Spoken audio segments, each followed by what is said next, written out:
निर्धनता से संबंधित मुद्दे। निर्धनता से संबंधित हम लोग दो कहानी पढ़े, एक रामचरण की कहानी, एक लता सिंह की कहानी। तो उन कहानियों से निम्न मुद्दे निकल के सामने आते हैं। पहला है भूमिहीनता। निर्धनता का प्रमुख मुद्दा है भूमिहीनता, क्योंकि निर्धन लोगों के पास अक्सर भूमि नहीं होते, जिससे वे दूसरों के खेतों में काम करते हैं और वे मजदूरी का काम करते हैं। दूसरी बात है बेरोजगारी।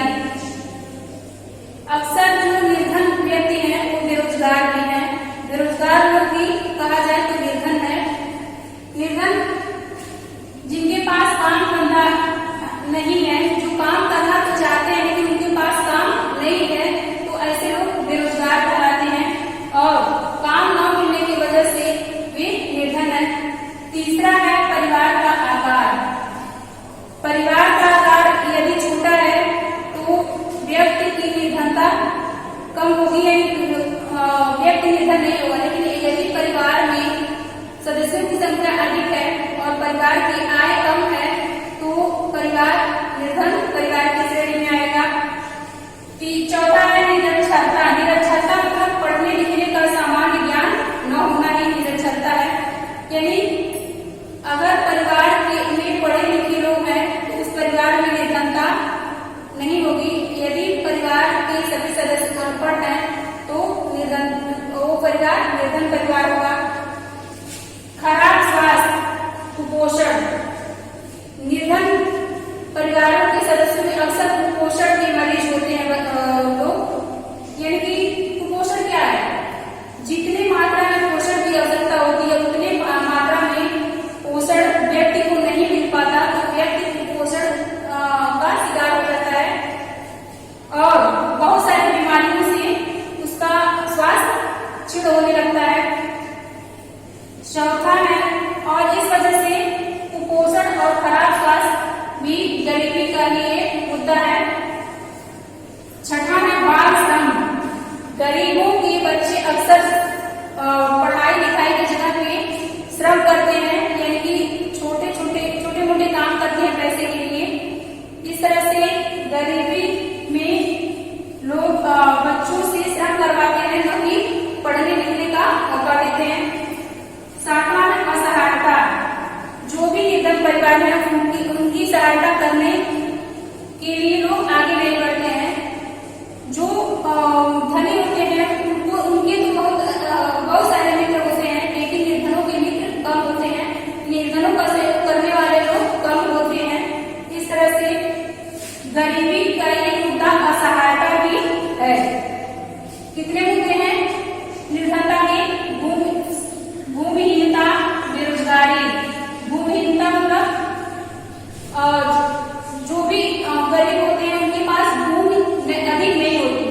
दूसरा बेरोजगारी, काम करने के इच्छुक लोगों को काम नहीं मिल पाना बेरोजगारी कहलाती है। तीसरा परिवार का आकार। यदि संयुक्त परिवार में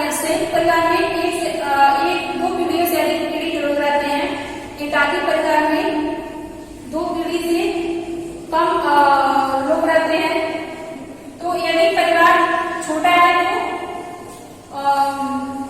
धनी होता है और अक्सर संयुक्त परिवार को निर्धनता की श्रेणी में रखा जाता है। संयुक्त परिवार निर्धन होता है। निरक्षरता। जो भी निर्धन होते हैं अक्सर निरक्षर होते हैं, उनका स्वास्थ्य भी सही नहीं होता और उनके बच्चे बाल श्रम करते हैं, उनके बच्चे पढ़ाई करके काम करते हैं और निर्धनों का सहयोग करने के लिए भी कुछ लोग आगे नहीं आते हैं, जिससे निर्धनता बनी रहती है। निर्धनता के आयाम हम लोग पढ़ेंगे। दो कहानी हम लोग पढ़े हैं जिनसे निर्धनता के आयाम सामने आए हैं। निर्धनों की क्या क्या पहचान हो सकती है और क्या क्या उनकी व्याख्या होती है, उसको यहाँ पढ़ेंगे हम लोग। निर्धनता का अर्थ भुखमरी और आश्रय का न होना है। यानी निर्धन व्यक्तियों के पास खाने पीने की कमी और रहने के लिए घर नहीं होता। यानी कि जो मूलभूत आवश्यकताएं हैं वो भी निर्धनों के पास नहीं होती। मूलभूत आवश्यकताएं कितनी हैं? 3 हैं। कौन कौन सी? भोजन, कपड़ा और मकान। तो जो ये मूलभूत आवश्यकताएं वो भी निर्धनों के पास नहीं रहता। निर्धन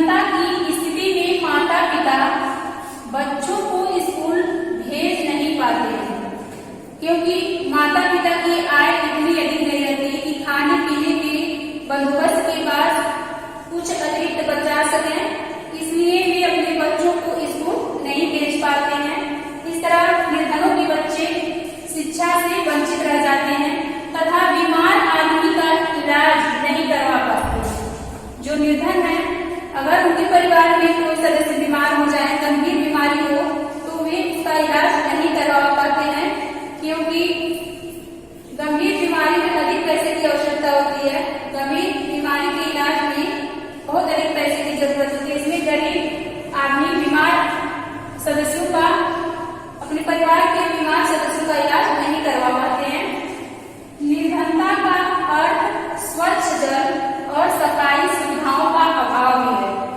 यानी कि जो व्यक्ति निर्धन होते हैं उनके पास अधिकतर सफाई और स्वच्छता का अभाव भी होता है, क्योंकि उनके पास इतनी सुविधाएं नहीं होती हैं कि वे हर वस्तु का बंदोबस्त कर पाए और साफ सफाई रख पाए। उनके लिए स्वच्छ जल और स्वच्छ जल का बंदोबस्त नहीं हो पाता और सफाई जैसी सुविधाएं उनके पास कम होती हैं। इसका अर्थ नियमित रोजगार की कमी एवं न्यूनतम साधनता का अभाव भी है। निर्धनता का अर्थ नियमित रोजगार की कमी है कि व्यक्ति को नियमित काम नहीं मिल पाता। काम करना तो चाहते हैं निर्धन लोग, लेकिन उनको रोज काम नहीं मिलता, काम अनियमित मिलता है और उसी तरह से उनकी आय भी अनियमित होती है, जिससे वे निर्धन भी बने रह जाते हैं। निर्धनों के साथ हर जगह अभद्र व्यवहार होता है, चाहे वह खेत हो या फिर रेलवे स्टेशन, कारखाने, कहीं भी निर्धनों के साथ अभद्र व्यवहार किया जाता है। ये निर्धनों की सबसे बड़ी व्यथा है। अतः कोई भी व्यक्ति निर्धनता में नहीं जीना चाहता। जब निर्धनों के साथ अभद्र व्यवहार होता है, चाहे खेत में मजदूर काम कर रहे हो, सड़क निर्माण हो, कारखाने हो या ऑफिस हो, हर जगह निर्धनों के साथ अभद्रता का व्यवहार होता है। इसलिए कोई भी व्यक्ति यह नहीं चाहता कि वो निर्धन को उसके साथ दुर्व्यवहार किया जाए। अपने करोड़ों लोगों को दैनिक निर्धनता से बाहर निकालना स्वतंत्र भारत की सबसे बड़ी चुनौतियों में से एक चुनौती है। यानी कि भारत के कई करोड़ लोग अभी भी निर्धन हैं, तो भारत सरकार के सामने ये बहुत बड़ी चुनौती है कि वो अपने निर्धन नागरिकों को कैसे निर्धनता रेखा से ऊपर लाए। इसके लिए सरकार बहुत सारी योजनाएं भी चला रही है, लेकिन उनका बहुत कम अंश ही निर्धनों को प्राप्त हो पाता है। उनका बहुत कम लाभ ही निर्धन लोग उठा पाते हैं। महात्मा गांधी ने निर्धनों की व्यथा के बारे में कहा है कि भारत सही अर्थों में तभी स्वतंत्र होगा जब यहाँ का सबसे निर्धन व्यक्ति भी मानवीय व्यथा से मुक्त होगा। यानी कि भारत में जब सबसे निर्धन व्यक्ति भी मानवीय समस्याओं से मुक्त होगा, तब सच्चे अर्थों में भारत स्वतंत्र होगा। ऐसा किसका मानना था? गांधी जी का। गांधी जी कहते थे कि सही अर्थों में भारत तब स्वतंत्र होगा जब यहाँ का सबसे निर्धन व्यक्ति भी मानवीय व्यथा से मुक्त होगा। अर्थात मानव की जो समस्याएं हैं उससे अगर निर्धन व्यक्ति मुक्त होता है तो भारत सच्चे अर्थों में आजाद है।